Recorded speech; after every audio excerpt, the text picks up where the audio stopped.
Friends, इस video में हम चर्चित व्यक्ति से संबंधित प्रैक्टिस सेट को देखेंगे और वीडियो का पीडीएफ जो है वो डिस्क्रिप्शन में टेलीग्राम ग्रुप का लिंक दिया हुआ है, वहां से आप डाउनलोड कर सकते हैं। साथ ही में हमारे टेलीग्राम ग्रुप से आप जुड़ भी सकते हैं। चलिए इस वीडियो का पहला सवाल देखते हैं। 4 जून 2020 को किसने वर्ष 2020-21 के लिए भारतीय उद्योग संघ CII के नए अध्यक्ष के रूप में पदभार ग्रहण किया है? अब यहाँ पर 4 विकल्प दिया गया है। तो ये पदभार ग्रहण किया है अध्यक्ष के रूप में उदय कोटक, और उदय कोटक आपको पता होगा कि कोटक महिंद्रा बैंक के MD हैं, मैनेजिंग डायरेक्टर हैं और CEO भी वो हैं। तो इसका उत्तर हो जाएगा उदय कोटक। नेक्स्ट है 2 जून 2020 को केंद्र सरकार ने भारतीय विदेश सेवा की वरिष्ठ IAS अधिकारी आई कुमार को किस देश का भारत का अगला उच्चायुक्त नियुक्त किया है? तो इसका उत्तर हो जाएगा यूनाइटेड किंगडम यानी कि UK। और जो है ये इनका नाम है गायत्री आई कुमार, जो कि IAS अधिकारी भी रह चुकी हैं। अगला है कि 27 मई 2020 को कौन न्यू डेवलपमेंट बैंक NDB के नए अध्यक्ष निर्वाचित हुए हैं? तो मार्को स्ट्रायोजी जो है NDB के नए अध्यक्ष जो है ये निर्वाचित हुए हैं, और जो कि ये ब्राज़ील से संबंध रखने वाले हैं। अगर पूछा जाए, मान लीजिए बिलान करने के लिए आ जाता है कि मार्को स्ट्रायोजी जो है किस देश से संबंधित हैं, तो ये ब्राज़ील से संबंधित हैं। 22 मई 2020 को भारत के केंद्रीय स्वास्थ्य एवं परिवार कल्याण मंत्री डॉक्टर हर्षवर्धन ने WHO के 34 सदस्यीय कार्यकारी बोर्ड के नए अध्यक्ष के रूप में कार्यभार ग्रहण किया। इस पद पर उन्होंने किसका स्थान लिया है? तो इस पद पर उन्होंने जापान के डॉक्टर हिरोकी नकतानी का स्थान लिया है। इसी सवाल को दूसरे तरीके से पूछा जा सकता है कि हाल ही में भारत की किस मंत्री ने WHO के 34 सदस्यीय कार्यकारी बोर्ड के नए अध्यक्ष का पदभार ग्रहण किया है? तो उसका उत्तर हो जाएगा हर्षवर्धन, डॉक्टर हर्षवर्धन, जिस पर इन्होंने डॉक्टर हिरोकी नकतानी का स्थान लिया है। और नाम से आप समझ सकते होंगे कि ये जो है जापान से संबंध रखने वाले हैं। और बात करते हैं सवाल नंबर 5 की कि 19 मई 2020 को केंद्र सरकार ने गोविंदा राजुलू चिंताला को राष्ट्रीय कृषि और ग्रामीण विकास बैंक नाबार्ड का नया अध्यक्ष नियुक्त किया। नाबार्ड की स्थापना कब हुई? तो नाबार्ड की स्थापना हुई थी 12 जुलाई 1982 को। साथ ही में यहीं से एक और सवाल बन रहा है, जिसको आप समझ सकते हैं कि नाबार्ड का नया अध्यक्ष किसे चुना गया है? तो गोविंदा राजुलू चिंताला को चुना गया है, और नियुक्ति जो है वो केंद्र सरकार के द्वारा की गई है। 29 अप्रैल 2020 को केंद्र सरकार ने भारतीय विदेश सेवा के वरिष्ठ अधिकारी TS त्रिमूर्ति को संयुक्त राष्ट्र में, ध्यान रखिएगा अंतर्राष्ट्रीय एजेंसी का नाम ध्यान रखना बहुत जरूरी है, संयुक्त राष्ट्र में भारत का नया अस्थायी प्रतिनिधि नियुक्त किया है। इस पद पर वह किसका स्थान लेंगे? तो इस पद पर उन्होंने सैयद अकबरुद्दीन का स्थान लिया है। और नाम यहाँ पर दोबारा ध्यान रखिएगा, नियुक्ति पाने वाले कौन है? उनका नाम है TS त्रिमूर्ति। एजेंसी का नाम है संयुक्त राष्ट्र। 19 फरवरी 2020 को किसे राम जन्मभूमि क्षेत्र न्यास का नया अध्यक्ष बनाया गया है? तो महंत नृत्य गोपाल दास को बनाया गया है। 18 फरवरी 2020 को कौन दूसरे कार्यकाल हेतु अफगानिस्तान के राष्ट्रपति निर्वाचित हुए हैं? तो अशरफ गनी दूसरे कार्यकाल के अफगानिस्तान के राष्ट्रपति निर्वाचित हुए हैं। सवाल नंबर 9 है कि 21 फरवरी 2020 को प्रधानमंत्री नरेंद्र मोदी के नए सलाहकार नियुक्त हुए। तो कौन नए सलाहकार नियुक्त हुए हैं? इनका नाम है अमरजीत सिन्हा एवं भास्कर खुलबे।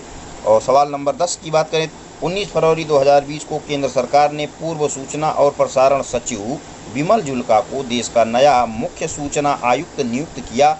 इस पद पर उन्होंने किसका स्थान लिया? तो इस पद पर उन्होंने सुधीर भार्गव का स्थान लिया है।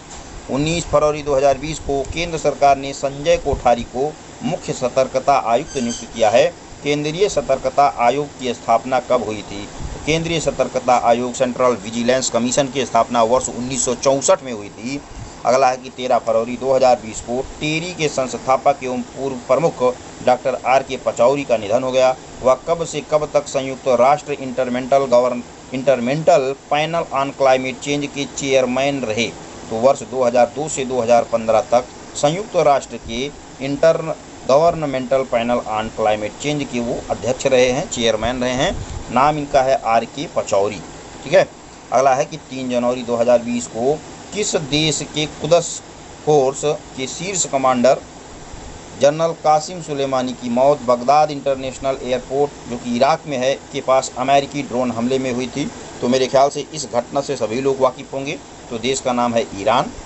और सवाल नंबर 14 है कि 2 जनवरी 2020 को केंद्र सरकार ने किसे राष्ट्रीय चिकित्सा आयोग का पहला अध्यक्ष नियुक्त किया है? देखिए, राष्ट्रीय चिकित्सा आयोग का जो है पहली बार बनाया गया है और इसका पहला अध्यक्ष भी नियुक्त किया गया है। तो सवाल बहुत महत्वपूर्ण है। इनका नाम है प्रोफेसर सुरेश चंद्र शर्मा। 1 जनवरी 2020 को किसने देश के पहले चीफ ऑफ डिफेंस स्टाफ यानी कि CDS के रूप में पदभार ग्रहण किया? तो इनका नाम है जनरल विपिन रावत। इस घटना से भी सभी लोग वाकिफ होंगे। दिसंबर 2019 में डॉक्टर सेतुरमन पंचनाथन किस देश के नेशनल साइंस फाउंडेशन के प्रमुख नियुक्त हुए हैं?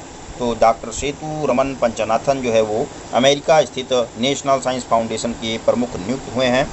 अगला है कि 29 दिसंबर 2019 को किसने हेमंत सोरेन को झारखंड के मुख्यमंत्री के रूप में शपथ ग्रहण करवाया? तो द्रौपदी मुर्मू। और द्रौपदी मुर्मू जो है वहाँ की राज्यपाल हैं, तो इन्होंने जो है इनको वहाँ का जो है पदभार ग्रहण करवाया है। नेक्स्ट है कि दिसंबर 2019 में हर्षवर्धन श्रृंगला देश के अगले विदेश सचिव नियुक्त हुए हैं। इस पद पर वह किसका स्थान लेंगे? तो इसका उत्तर होगा विजय केशव गोखले। दिसंबर 2019 में कौन वर्ष 2019-20 के लिए फिक्की के नए अध्यक्ष बने हैं? तो इसका उत्तर होगा संगीता रेड्डी। और अगला है कि 31 दिसंबर 2019 को लेफ्टिनेंट जनरल मनोज मुकुंद नरवणे ने देश के अगले थल सेनाध्यक्ष के रूप में पदभार ग्रहण किया। इस पद पर उन्होंने किसका स्थान लिया है? तो इस पद पर उन्होंने जनरल विपिन रावत का स्थान लिया है। और आपको पता होगा कि जनरल विपिन रावत अभी हाल ही में CDS जो है नियुक्त हुए हैं, चीफ डिफेंस स्टाफ नियुक्त हुए हैं। 26 जनवरी 2020 को भारतीय गणतंत्र दिवस के अवसर पर ब्राज़ील के राष्ट्रपति जैर बोल्सोनारो मुख्य अतिथि होंगे। वर्ष 2019 में इस दिवस के मुख्य अतिथि कौन थे? तो 2019 में मुख्य अतिथि सिरिल रामाफोसा थे। और सिरिल रामाफोसा किस देश के राष्ट्रपति थे? आप इसको हमें कमेंट में करके बताइएगा, कमेंट बॉक्स में बताइएगा। और अगला है कि 10 दिसंबर 2019 को सना मारिन किस देश की नई प्रधानमंत्री के रूप में पदभार ग्रहण कर विश्व में किसी भी देश की प्रधानमंत्री नियुक्त होने वाली सबसे युवा प्रधानमंत्री बनी है? तो इसका उत्तर होगा फिनलैंड। फिनलैंड की प्रधानमंत्री सना मारिन नियुक्त हुई हैं, जो कि पूरे विश्व में सबसे युवा प्रधानमंत्री हुई हैं। 3 दिसंबर 2019 को किसने ऑस्ट्रिया की राजधानी वियना में स्थित अंतर्राष्ट्रीय परमाणु ऊर्जा एजेंसी के नए महानिदेशक के रूप में पदभार ग्रहण किया है? तो इसका उत्तर होगा राफेल मारियानो ग्रासी। और यहाँ पर ध्यान रखिएगा, अंतर्राष्ट्रीय परमाणु ऊर्जा एजेंसी कहाँ पर स्थित है? तो ऑस्ट्रेलिया के वियना में है। इसके महानिदेशक के रूप में पदभार ग्रहण किया है राफेल मारियानो ग्रासी। बहुत महत्वपूर्ण सवाल है, पूछा जा सकता है। और सवाल नंबर 24 है कि 2 दिसंबर 2019 को कौन भारतीय नौसेना की पहली महिला पायलट बनी? तो पहली महिला पायलट बनी है सब लेफ्टिनेंट शुभांगी।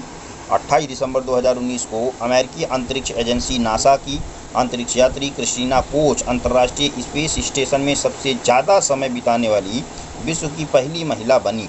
उन्होंने ऐसा करके किसका रिकॉर्ड तोड़ा है? तो इससे पहले अंतर्राष्ट्रीय अंतरिक्ष जो स्टेशन बनाया गया है उसमें सबसे ज़्यादा समय बिताने वाली थी पैगी ह्विटसन। और इसके बाद में अब नाम आ गया है क्रिस्टीना कोच का, जिन्होंने पैगी ह्विटसन का रिकॉर्ड जो है वो तोड़ दिया है। 18 नवंबर 2019 को किसने श्रीलंका के नए राष्ट्रपति के रूप में पदभार ग्रहण किया है? तो इसका उत्तर हो जाएगा गोताबाया राजपक्षे।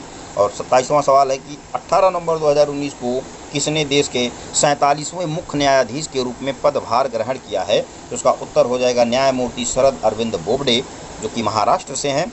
और अगला है कि 12 नवंबर 2019 को कौन अमेरिका के सबसे बड़े कला संग्रहालय the metropolitan museum of art में पहली भारतीय मानद न्यासी नामित हुई हैं? तो इनका उत्तर होगा नीता अंबानी, जो कि मुकेश अंबानी की वाइफ हैं। और यहाँ पर एक सवाल ये भी पूछा जा सकता है, the metropolitan museum of art कहाँ पर स्थित है? तो ये अमेरिका में है, कला संग्रहालय है और जो है सबसे बड़ा कला संग्रहालय है। तो ये पूछा जा सकता है, US अमेरिका में।